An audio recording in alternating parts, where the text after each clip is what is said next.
Welcome to light of love मेरे सारे UP लेखपाल के साथियों।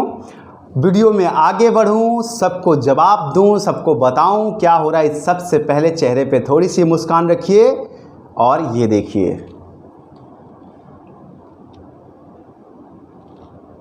जी हाँ, लेखपाल का केस ऑनरेबल हाई कोर्ट में आपको किसी ने नहीं दिया होगा, लेकिन हाई कोर्ट में जा चुका है, केस रजिस्टर्ड हो गया है। आप नाम पढ़ सकते हैं, केस किसने किया है और आपकी लड़ाई कौन लड़ रहा है। और निःशुल्क भी, अभी तक तो निःशुल्क लड़ रहा हूँ, लेकिन बुरा लगता है यार, जो सक्षम है वो तो दे सकते हैं यार, कितने लोगों को जेब से लगाते रहेंगे। फेयर इनफ, चलो कोई बात नहीं है, लेकिन यार अपनी भी एक लिमिट है। तो अब किसी को ऐड नहीं कर पाएंगे ऐसे याची में, और किसी को पटिशनर नहीं बना पाएंगे, क्योंकि हर पटिशनर के पीछे खर्चा आता है, तो अब नहीं अफोर्ड कर पाएंगे। अगर आपको याची बनना है तो आपको अपनी जेब खाली करनी पड़ेगी। मेरी क्षमता ख़त्म हो गई है, अब 26 लोगों के बाद तो 21 लोगों के बाद क्षमता ख़त्म हो जाती है, लेकिन आप सबका केस जा चुका है। अब देखिए, इसमें बहुत सारी चीज़ें हैं जो मैं आपको क्लियर कट बताना चाहता हूँ कि देखिए, अब आप देख रहे हैं आप क्या करना है, आपके लिए क्या सही है, कहाँ से चीज़ें हो सकती हैं, आप समझिए। अगर आपको लगता है कि लखनऊ में बैठ के आपकी प्रॉब्लम सॉल्व हो सकती है, आप बेशक लखनऊ में बैठे रहिए।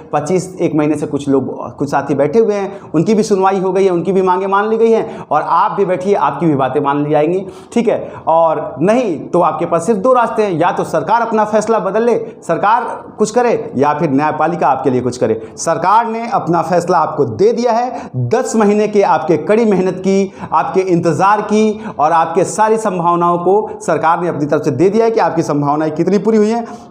आपके फॉर्म भी भराए गए थे, आपको कहा भी गया था, लेकिन आज आपके पास सरकार ने आपको क्या दिया है आप देख सकते हैं। अब आपके पास क्या रास्ता है आप खुद डिसाइड कीजिए, और कौन आपकी लड़ाई सही तरीके से लड़ रहा है ये भी आप डिसाइड कीजिए, क्योंकि बोलने के लिए तो बहुत लोग बहुत कुछ बोलते हैं।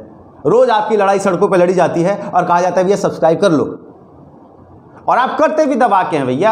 यहां जो बंदा आपके लिए जेन्युइनली रांची हाई कोर्ट जाना पड़ा, जो भी करना है ना, आप उसे सपोर्ट नहीं करेंगे। और ये हम भीख नहीं मांग रहे हैं आपसे सब्सक्राइब की, बट अगर आपके अंदर नैतिक जिम्मेदारी ही नहीं है कि कौन आपकी लड़ाई सही में लड़ रहा है, ये क्या है। इसके पहले वो क्या था एप्लीकेशन, हाँ, उसके पहले ये रांची हाई कोर्ट में क्या करने गए थे हम। यहाँ का मुझे एक जजमेंट निकालना पड़ेगा लेखपाल वालों के लिए और ईडब्ल्यूएस वालों के लिए। अगर कोई आपकी लड़ाई सच में लड़े ना, अगर उसका समर्थन नहीं कर सकते हो ना, तो उसके खिलाफ प्रोपेगेंडा भी मत करो। और ये हर आदमी के लिए कह रहा हूँ, बहुत हो गई शांति की बातें। और मैं सबको यही कह रहा हूँ कि या तो इन बच्चों का सच में साथ दो, नहीं भाषणबाजी मत करो, क्योंकि अभी तक सब लोग सिर्फ भाषणबाजी कर रहे हैं, कर कोई नहीं रहा है। इकलौता अमित पांडे के अलावा कोई कर नहीं रहा है, कोई तुम्हारी लड़ाई नहीं लड़ रहा है। लेखपाल वालों, तुम देख लो, आंखें फाड़ के देख लो। अगर कोई तुम्हारी लड़ाई लड़ रहा है ना, मैं लड़ रहा हूं और जेन्युइन, और किसी ने मुझे 1 रुपया दिया नहीं है अभी तक। जितने लोगों मैंने सर 1 रुपया किसी ने दिया नहीं है,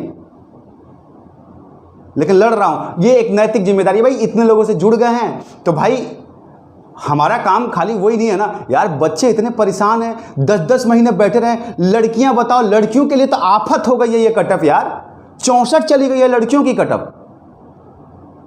उनकी आवाज कौन बनेगा। SC ST के कैटेगरी मतलब जनरल के बराबर हो गई भाई, उनकी आवाज कौन बनेगा। OBC जनरल एक जैसा हो गया, इसकी आवाज कौन। और ये लड़ाई कौन रहा है।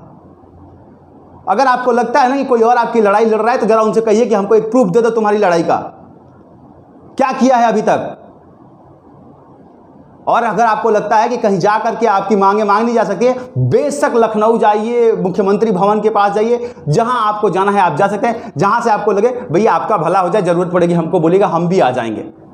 लेकिन हमारा कोड जो है एडवोकेट कोड ऑफ कंडक्ट, आपने पढ़ा भी होगा शायद, 1965 साफ साफ कहता है कि हम किसी प्रोटेस्ट में शामिल नहीं हो सकते हैं। तो हमारे पास जो अधिकार है, we are the officer in court, और हम अपनी लड़ाई आपके लिए लड़ रहे हैं। और अभी तक आप लोगों ने मुझे 1 रुपया का चंदा नहीं दिया है, और हमने किसी चंदे के लिए हाथ नहीं फैलाया है, बस आपकी लड़ाई लड़ रहे हैं, और ये हो गया है। और हम प्रयास भी यही कर रहे हैं कि जैसे हमने EWS में बैक टू बैक डेट लिए थे, हम प्रयास यही कर रहे हैं कि गर्मी की छुट्टियों से पहले ऑनरेबल हाई कोर्ट हमारी मामले की सुनवाई कर ले। तो ये हमारा प्रयास है और हम कर रहे हैं। तो हमें उल्टी सीधी बातें और हमें ज्ञान मत पिलाओ कि हम क्या कर रहे हैं। कोई कह देता है कि भाई ये क्या है, ये तो आराम से हो जाएगा, ये काहे नहीं कर ले रहे हो फिर।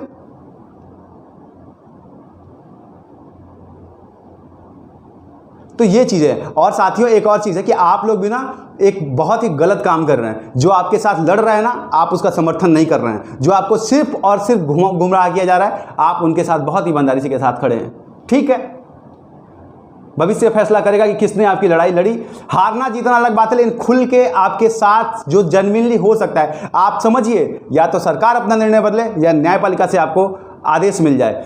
आप समझिए कि आपके पास क्या ऑप्शन है, सरकार ने अपना निर्णय दे दिया। तो मैं आज भी यही कहूँगा कि अगर आपको लगता है ना जेन्युइनली यहाँ पे आपकी कोई लड़ाई लड़ रहा है ना, तो हमें सपोर्ट कर सकते हैं आप, मर्जी है आपकी। चैनल को सब्सक्राइब इसलिए कहता हूँ करने के लिए, ताकि एक झुंड बना रहेगा ना, एक ग्रुप, तो हमको भी ताकत रहेगी, बड़े लोग, बड़े साथियों का सपोर्ट है। और कोई भी कुछ करता है ना, तो भाई ये तो सोचता है ना कि कम से कम आप लोग साथ दें। भाई अच्छा काम करने पे कोई पीठ तो थपथपाता है कि हाँ भाई मैं आपके साथ हूँ, आप अच्छा काम कर रहे हो। आप वो भी नहीं कर सकते हैं, कोई बात नहीं, मर्जी है आपकी। तो फाइनली अब आ जाते हैं, ये आ जाता है यार, बहुत लोग उल्टा सीधा लिख देते हैं, तो क्या करें साथियों, दिमाग ख़राब हो जाता है मेरा। और कुछ लोग वीडियो भी बना के बोल देते हैं ये तो ऐसे ही बोल रहा है, ये EWS का केस हमने फ्री में लड़ लिया है ना। लोग बोलते रह गए पैसा लेगा, ये करेगा वो करेगा, लेकर भाग जाएगा। आज देखो पछता रहे हैं ना लोग, सब कह रहे हैं कि हमको भी याची बनना है। भाई हमने पटिशन फाइल कर दिया, कहाँ से याची बनाएंगे। तो ये जो है ना, ये हर जगह होता है, क्योंकि ये पहले से चलता आ रहा था। लेकिन हर आदमी चोर नहीं होता, और हम लोग यहाँ पे धंधा बैठाने के लिए नहीं बैठते हैं। You are in the social work, और हम ट्राई कर रहे हैं। हाँ, इसका फल मुझे फ्यूचर में ज़रूर मिलेगा। हर आदमी चाहता है नेम फेम, हम भी कोशिश कर रहे हैं, लेकिन ईमानदारी से अपनी जंग लड़ रहे हैं, आपकी जंग लड़ रहे हैं। उसके बदले में अगर हमें नेम मिलती है, इज्जत मिलती है, तो इसमें भाई कौन नहीं चाहता इज्जत। आप नहीं चाहते हैं, आप लेखपाल बन के क्या करेंगे, इज्जत नहीं कमाएंगे क्या। आप दरोगा क्यों बनना चाहते हैं, इज्जत के लिए है ना। तो हम भी अपना काम इज्जत के लिए कर रहे हैं, और गलत तरीके से नहीं कर रहे हैं, फ्री में कर रहे हैं, आपका केस लड़ रहे हैं। लेकिन अब फ्री में ना ले पाएंगे, और लोगों को पटिशनर नहीं जोड़ पाएंगे, भैया जेब खाली हो गया है। चलिए अब बात करते हैं केस के मेरिट के ऊपर। लेकिन दबा देना लाल वाला बैठकर, अगर लगता है कि जेन्युइन तुम्हारी लड़ाई लड़ रहे हैं। अब देखिए, केस तो हमने फाइल की है, इसमें मेरिट बिल्कुल सीधा सा है। महिलाओं की कटअप आप देख लीजिए, OBC की देख लीजिए, SC ST की देख लीजिए, सबकी कटअप जनरल के बराबर है। महिलाओं की कटअप जनरल के ऊपर चली गई है। EWS की भी, मतलब एक तरह से ये समझा जाए कि रिजर्वेशन को ही पूरी चुनौती है। और इसमें बहुत सारे साथी ये कह रहे हैं कि भाई फर्स्ट फेज में नहीं मिलेगा, सेकंड फेज में रिजर्वेशन मिलेगा। ऐसा नहीं होता है। रिजर्वेशन कभी भी इस तरीके से लागू नहीं होता है कि यहाँ प्रीलिम्स में नहीं लगेगा, मेंस में लगेगा, ऐसा किसी भी जगह पे नहीं होता है। ठीक है, ये बात आप हमेशा याद रखें। रिजर्वेशन एक कॉन्स्टिट्यूशनल चीज़ है, और ये हर जगह अप्लाई होता है, चाहे वो स्कूल हो, कॉलेज हो, हर परीक्षा हो, वहाँ अप्लाई करना ही पड़ता है।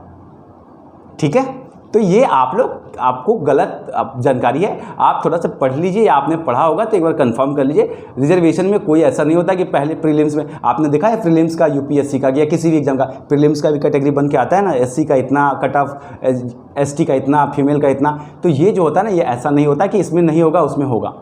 ठीक है, और मैं सिर्फ ये कहता हूँ कि अब केस तो हम लड़ रहे हैं, फिर भी अगर सरकार जो है अगर चाहती है तो हम यही कहेंगे कि 50% कर दे।